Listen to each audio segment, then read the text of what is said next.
Bilateral সিরিজে দুনিয়ার যে কোনো দলকে হারাতে পারে বাংলাদেশ। নিজেদের কন্ডিশন হলে তো সেটা বলে কই।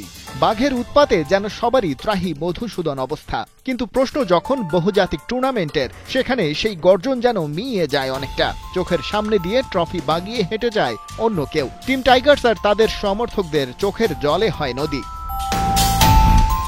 বিশ্বকাপের হিসেব বাদ, কেবল এশিয়া কাপের কথাই ধরুন। ওয়ানডে আর টি-20 ফরম্যাট মিলিয়ে মোট 3 বার ফাইনাল খেলেছে বাংলাদেশ। এমন টুর্নামেন্টে ভাইটাল কয়েকটা ম্যাচ জিততে পারলেই ফাইনালটা নিশ্চিত হয়ে যায়। কিন্তু সেই শিরোপার লড়াইয়ে গিয়েও নিয়মিত দিশেহারা হয়ে এসেছে বাংলাদেশ। ওয়ানডে এশিয়া কাপে পাকিস্তানের বিপক্ষে ফাইনাল খেলে 2 রানে হারে টাইগাররা। এরপর একবার করে ওয়ানডে আর টি-20 ফরম্যাটের এশিয়া কাপের ফাইনালে গিয়ে জিততে পারেনি তারা। দুবারই হেরেছে ভারতের বিপক্ষে। ভারতকে আলাদা করে নিজেদের রাইভাল প্রমাণ করার সময় এখনো বোধহয় আসেনি, কারণ টি-20তে এ পর্যন্ত কেবল একটা ম্যাচই তাদের বিপক্ষে জিততে পেরেছে বাংলাদেশ, আর সেটা কোনো বহুজাতিক টুর্নামেন্টে নয়। ফরম্যাটটা ওয়ানডে হলে অবশ্য ভারতের বিপক্ষে 2 বার জয়ের নজির আছে বাংলাদেশের। একবার 2023-এর এশিয়া কাপে, আর অন্য জয়টা এসেছিল পোর্ট অফ স্পেনে 2007 বিশ্বকাপে।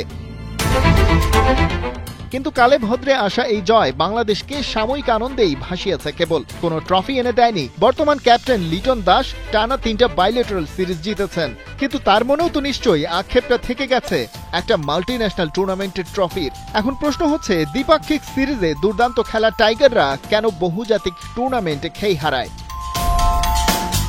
প্রথমত, বায়োলেটারাল সিরিজে বড় দলগুলো র্যাঙ্কিংয়ে পেছনের সারির বাংলাদেশের সাথে প্ল্যানিং লেভেলের ক্রিকেট খেলে। নানা পরীক্ষা নিরীক্ষা চালিয়ে চেষ্টা করে সেরা কম্বিনেশন বের করে আনার, আর এসবই মূলত করা হয় বড় টুর্নামেন্টের প্রস্তুতি হিসেবে। এর বাইরে দ্বিপাক্ষিক সিরিজে বেশ কিছু বাড়তি সুবিধা মেলে, একই দল এবং কন্ডিশন, যেটাকে ঘিরে নেওয়া যায় ফোকাসড প্রিপারেশন। গেম প্ল্যানে বড় কোনো পরিবর্তন করতে হয় না। তবে এশিয়া কাপ কিংবা বিশ্বকাপে তো তেমনটা হয় না। সেখানে প্রথমত বিগ ব্রাদার্স নিজেদের সেরা প্রস্তুতি নিয়েই নামে। প্রতিপক্ষ একাধিক আর প্রত্যেকের জন্য আলাদা গেম প্ল্যান খেলে, বেস্ট টিম কম্বিনেশন নিয়েও।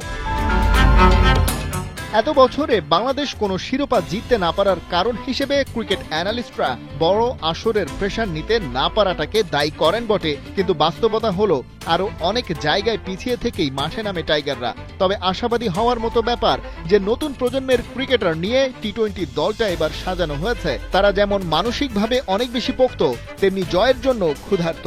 কিন্তু তাদের বড় মঞ্চে আন্ডার প্রেসারে পারফর্ম করার মতো যোগ্য করে গড়ে তোলা হয়েছে কি, সেটার প্রমাণ অবশ্য মিলবেই অপেক্ষা আর সামান্য সময়ের। খালিদ জামিল, 71।